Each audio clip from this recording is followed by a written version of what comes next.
제가 기도하고 시작하겠습니다. 사랑해 주님 감사합니다. 오늘도 주님께서 우리 발걸음 인도해주셔서 하루의 시작을 주의 말씀을 붙잡고 시작합니다. 주님, 오늘 하루의 삶이 주님 안에서 형통한 삶이 되게 하여 주시옵소서.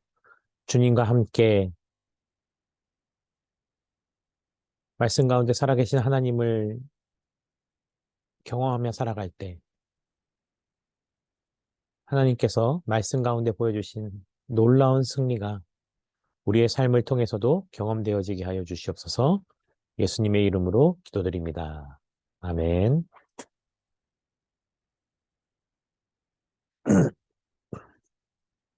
성경 봉독하겠습니다. 본문 말씀 마태복음 11장 20절부터 30절까지의 말씀입니다.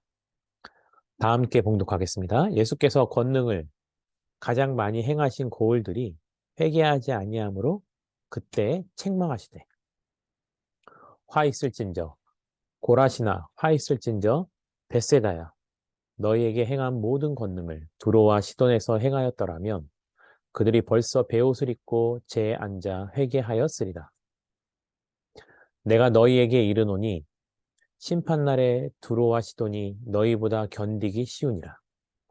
가버나움아, 내가 하늘에까지 높아지겠느냐? 음부에까지 낮아지리라. 내게 행한 모든 권능을 소돔에서 행하였더라면 그 성이 오늘날까지 있었으리라.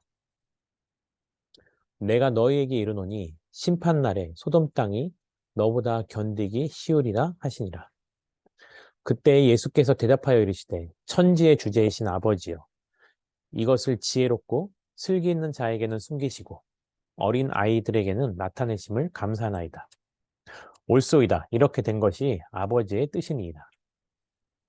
내 아버지께서 모든 것을 내게 주셨으니 아버지 외에는 아들을 아는 자가 없고 아들과 또 아들의 소원대로 계시를 받은 자 외에는 아버지를 아는 자가 없느니라.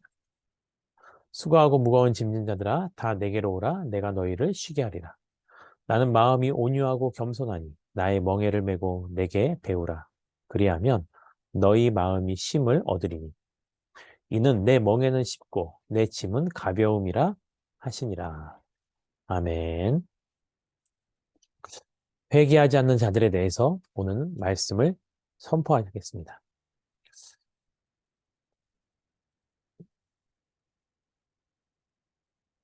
예수님께서는요, 사역을 하시면서 우리 인간들에 대해서 때로는 지역적인 특수성을 생각하시면서 방문하시는 곳에서 많은 기적과 이적을 행하셨습니다. 특별히 그 많은 기적과 이적의 동기에는요, 우리 피조물을 향한 하나님의 놀라운 사랑이 담겨 있는 거죠. 하지만 반대로요, 아무리 선포하고 들어도 깨닫지 못하는 자들, 자신들은 깨달았다고 생각하고 율법을 다 지키며 살아갔다라고 생각하여도 여전히 하나님 보시기에 의롭지 않은 자들이 의로운 척 하면서 살아가는 것에 대해서는 예수님께서는 머뭇거리지 아니하시고 책망하셨습니다. 그래서 오늘 본문의 시작은요. 예수께서 권능을 가장 많이 행하신 고을들이 회개하지 아니하므로 그때 책망하셨다라고 말하고 있습니다. 이렇게 예수님께서 책망하시는 것은 회개하지 않기 때문이고요. 회개하지 않는다라는 것은 곧 그들에게 여전히 회개를 통한 용서의 기회가 남아있다라는 것입니다.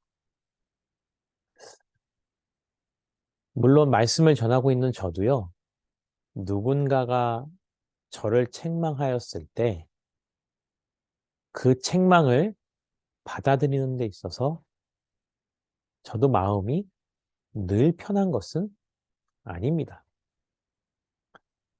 어떤 사람에게는 그분이 하는 책망이 저에게 너무 달고 유익이 된다라는 것을 알고 있기 때문에 겸허히 받아들이지만 또 누군가의 책망은 제가 아무리 받아들이려고 하여도 납득하기 어려운 책망도 분명히 존재합니다.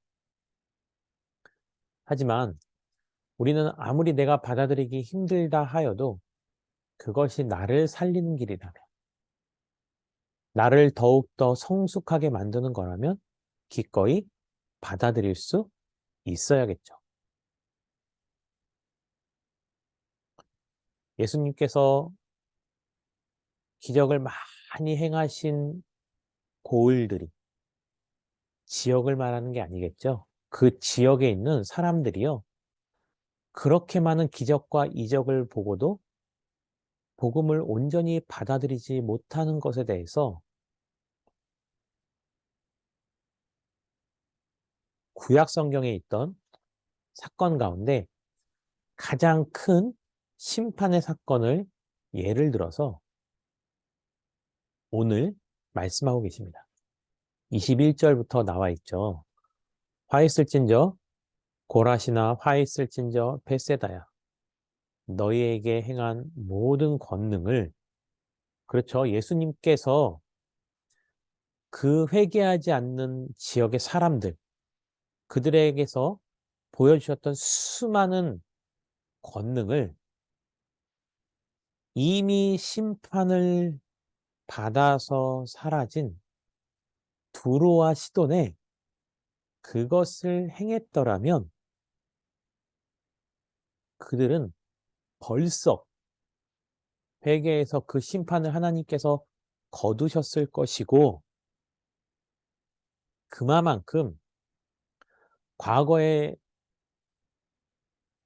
심판을 받았던 두로와 시돈에 비하면 현재 그들이 그렇게 오랫동안 기다리고 있던 메시아 예수 그리스도께서 오셨고 직접 복음을 선포하셨음에도 불구하고 여전히 예수 그리스도를 온전히 믿지 못하고 있는 저들의 죄악은 두로와 시돈보다 더 무겁다라는 것입니다.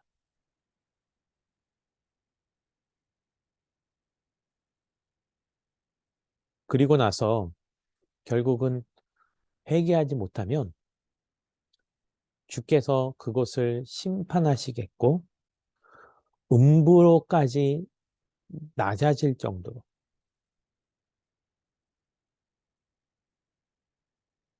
정말 인간의 힘으로는 그것을 피할 수도 없고 막을 수도 없는 하나님의 진노가 있을 수 있다라는 것입니다. 그 은혜를 맛보고도 온전히 믿지 못한다면 사실 자기가 모르고 짓는 죄보다 자기가 알고도 지은 죄가 세상 법정에서 더 큰 대가를 치르게 되는 것처럼 하나님께서도 우리가 이 세상을 믿음으로 살아가는 데 있어서 알고도 돌이키지 못한다면 그것은 오히려 더 큰 죄악이 된다라는 것입니다.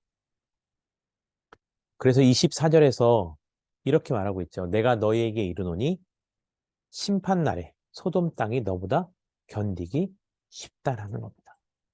얼마나 예수님께서 수많은 기적을 보이셨음에도 불구하고 여전히 저들은 깨닫지 못하고 죄 가운데 빠져 있고 타락하였는지를 우리는 오늘 말씀을 통해서 분명히 깨달을 수 있다라는 것입니다.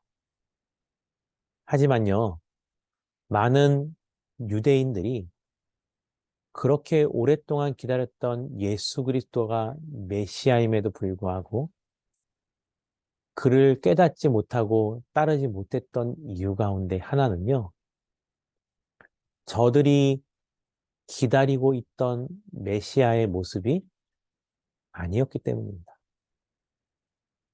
분명히 성경에서 이사야서 말씀을 통해서는 이 땅 가운데 다시 오실 예수 그리스도에 대해서 볼품이 없을 것이라는 건 명확하게 예언하고 있었지만 사람들 귀에는 그것이 들리지 않았습니다. 왜 그럴까요? 자신들이 원하던 메시아의 모습이 아니었기 때문이죠. 그러니 그 어떤 말씀도 성경이 우리에게 던지고 있는 그 어떤 권고도 귀에 들리지 않는 것입니다. 그래서 25절부터의 말씀을 보면요.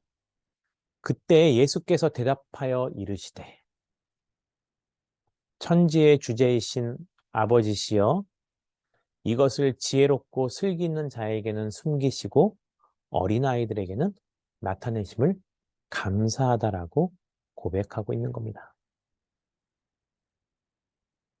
스스로 지혜 있다라고 생각하는 자들은요, 아무리 자신들에게 필요하고 자신들을 살리는 이야기를 하더라도 귀에 들리지 않는다라는 겁니다.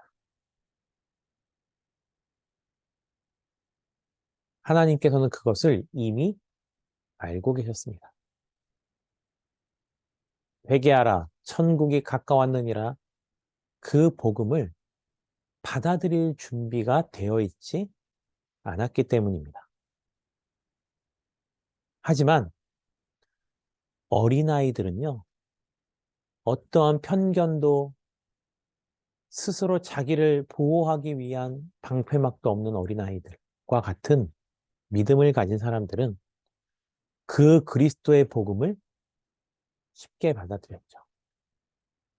베드로가 설교할 때 한 번에 3천 명이 회개하고 돌아왔던 일들.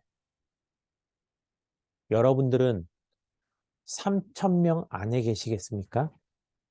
아니면 오늘 예수님께서 책망하신 그 고라산과 벳세다와 같은 지역의 사람들이 되시겠습니까? 26절에서 이렇게 말하고 있죠. 옳소이다. 이렇게 된 것이 아버지의 뜻이니이다. 하나님께서 그렇게 이미 알고 하나님의 역사를 이루어가는 것에 대해서 예수님 역시 당연히 순종하고 고백하고 있는 것입니다.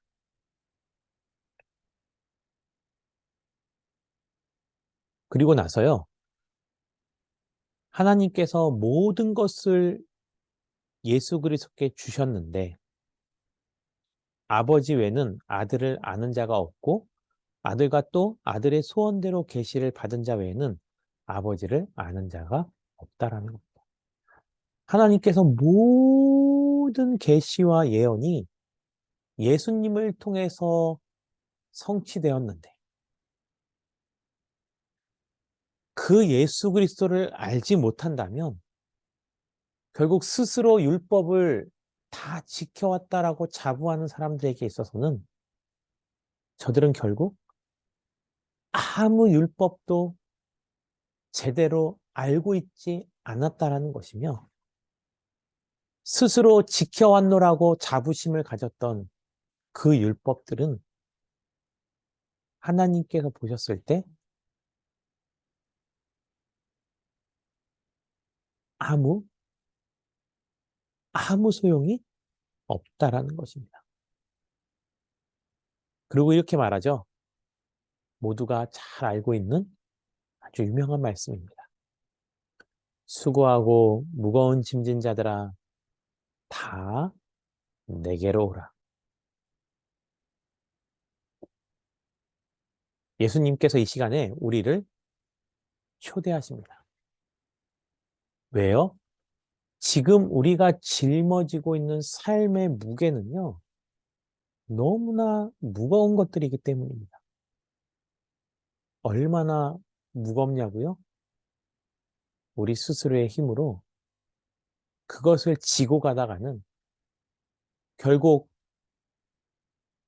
엎드러져 더 이상 일어날 수 없는 탈진의 상태를 맞이하게 되고요.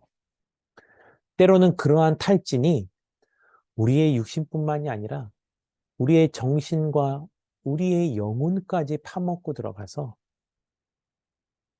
스스로 믿음 있다 하다가 그 작은 고난과 어려움에 스스로 실족하고 좌절하여서 삶을 포기하리만큼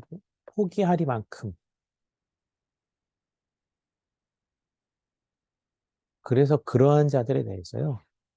예수님께서 손을 내밀고 말씀하시는 겁니다. 수고하고 무거운 짐진 자들아 다 내게로 오라. 예수님의 그 초대에 응하시기 바랍니다. 그런데요. 예수님께 오기까지의 과정 가운데서 우리에게 진짜 필요한 수고는 뭐냐면요. 아직은 우리가 수고하고 무거운 짐을 지고 예수님께 가야 한다라는 것입니다. 그런데 예수님께 나아오면요. 예수님께서 우리를 쉬게 해주신다라는 겁니다. 그렇다면 우리를 쉬게 해주셨지만 아직 해결되어지지 않은 것이 있습니다. 무엇일까요? 그렇죠.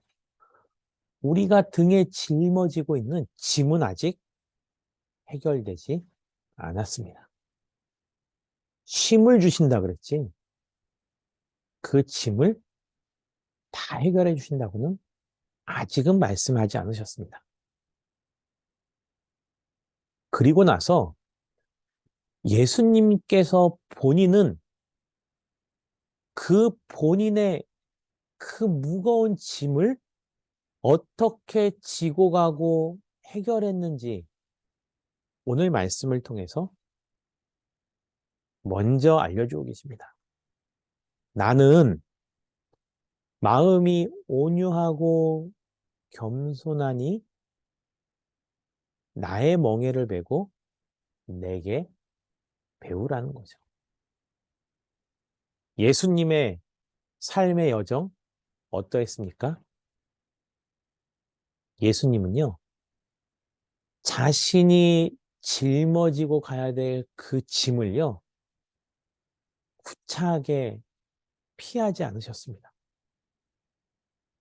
인간적인 마음으로는 피하고 싶었지만 그것을 지고 가는 것이 본인의 사명이었기 때문에 걸어가신 겁니다. 어디를 향해서요? 하나님께서 약속하신 그 십자가 골고나를 향해서 걸어가신 것입니다. 왜일까요? 예수님의 마음은요, 온유하고 겸손했기 때문에 이것을 우리 삶 가운데 적용하면요, 하나님께서 우리에게 주신 그 무거운 짐이요, 물론 내가 지고 있는 짐이요, 다른 사람들이 짊어지고 있는 짐보다 비교할 수 없을 만큼 더 크고 무거울 수 있습니다. 그 짐이 너무 무거워서 인생을 포기하고 싶고 내가 하고 있는 모든 것을 다 버려버리고 싶을 수도 있습니다. 그런데 그렇게 무거운 짐을 지고도 주님께 나오지 못한 이유가 뭔지 아십니까? 예수님은 온유하고 겸손하셨지만 우리는 혈기왕성하고 교만하기 때문에 우리의 그 짐을 가지고 주님께 나아오지 못하고 있는 것입니다. 내가 짊어지고 가는 그 짐이 얼마나 무거운지 자꾸 자기의 짐만을 묵상하고 힘들어하고 남이 알아주길 바라고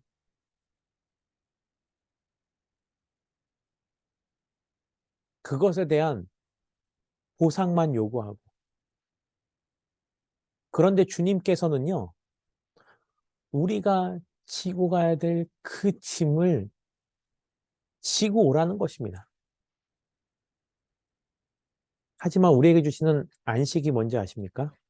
우리에게 주신 희망이요, 거부하지 않고 그 모든 짐을 지고 예수님께 나아오면요. 예수님이 그러지 않으셨습니까? 내게 배우라고요. 어떤 걸 배우라고요? 온유한 마음을 가지고 겸손한 마음을 갖게 해달라고 기도하는 겁니다. 예수님께서 그렇게 기도하셔서 십자가에 오르셨지 않습니까? 정말 더 이상 참을 수 없을 것만큼 죽을 정도의 고난. 아니요, 예수님은요, 실제 죽으셨습니다. 자기 자신을 내려두지 아니하고 자기 자신을 포기하지 않으면 우리는 그 어떤 것도 이룰 수 없습니다. 그런데 정말 자기를 부인하고 그 믿음의 십자가를 기꺼이 지고 골고다로 예수님과 같이 오르는 그 사람들에게 예수님이 무엇을 약속하셨습니까? 나를 따라오너라. 결과를 말하고 있죠. 그리하면. 어떤 결과요? 너희의 마음이 힘을 얻는다. 아직도 우리가 지고 가는 짐은 해결되지 않았습니다. 잘 생각하셔야 됩니다. 아직도 우리가 지고 가고 있는 짐은 해결되지 않았습니다. 왜요? 우리가 지고 가야 되니까. 예수님께서 자신을 보고 배우라고 했던 이유는요. 우선은 그 무거운 짐을 지고 가고 있는 그 마음의 힘이 중요하기 때문입니다. 주님, 내가 감당할 수 있겠나이다. 이것을 내가 죽을 때까지 지고 가야 된다면 그것을 끝까지 지고 가겠습니다. 라고 고백하는 자들. 아니, 전과 똑같이 나의 짐은 줄어들지 않았는데 예수님을 만나면요. 우리의 마음이 변합니다. 그리고 어떻게 될까요? 아, 질만하군요. 이 짐 때문에 내가 불행하다고 생각했는데 이것이 저의 십자가였군요. 주님 감사합니다. 주님 감사합니다. 그제서야 비로소 이렇게 말씀하시죠. 이는 내 멍에는 쉽고 내 짐은 가볍다라는 것.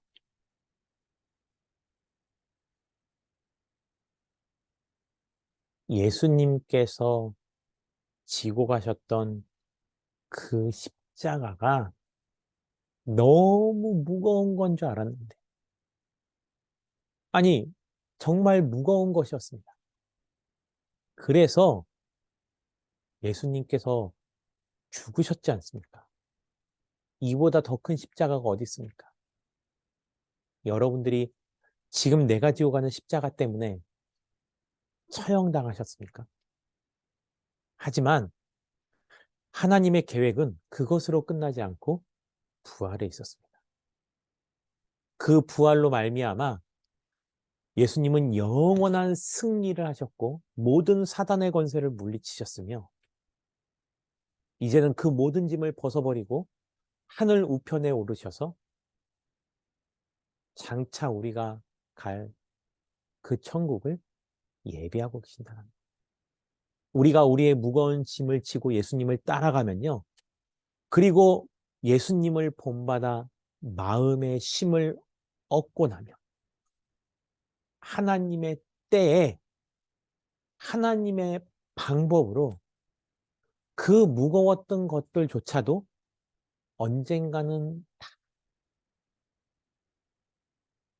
하나님께서 벗겨주실 때가 있다라는 것입니다. 그때까지 우리가 믿음의 길을 걸어가야 하는 것입니다.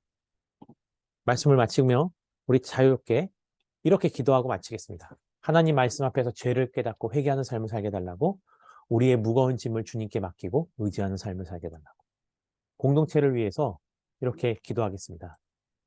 주님, 우리 고덕 아름다운 교회가 생명이 되어 더욱더 아름답게 세상을 만들어가는 그러한 믿음의 공동체가 되게 해달라고, 이 시간 들으신 말씀을 기억하시면서 자유롭게 기도하겠습니다. 기도하겠습니다. 산을 내려오는 바람과 같이 우리에게 불어오 그 하늘의 이야기, 다친 우리 마음 자유케 하던 그 나사렛에서 한 목수의 이야기, 나와 같은 이도 복이 있다던 이전엔 한 번도 듣지 못한 이야기, 우리 이마에 맺혀있는 땀들 진저리 쓰다듬던 예수님의 이야기, 메마른 땅 위에 내리는 비처럼 흐르는 내 땀방울로 부는 바람처럼 나를 향하신 그분의 마음, 널 사랑한다 참 귀하다.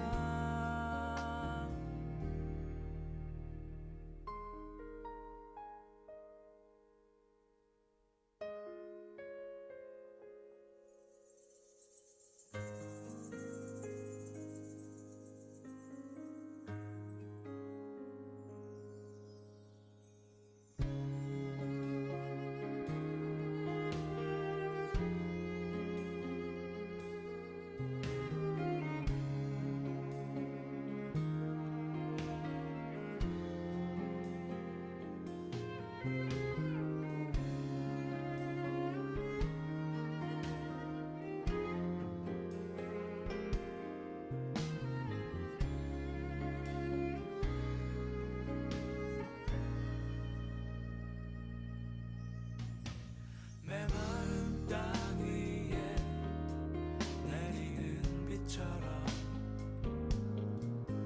흐르는 내 땀방울로 부는 바람처럼 나를 향하신 그분의 마음, 널 사랑한다 참 귀하다. 나와 같은 이도 복이 있다던 이전엔 한 번도 듣지 못한 이야기, 와서 나의 마음 자유케 하던 그 나사렛에서 온 한 목수의 이야기, 나의 모든 짐 그 어깨에 지고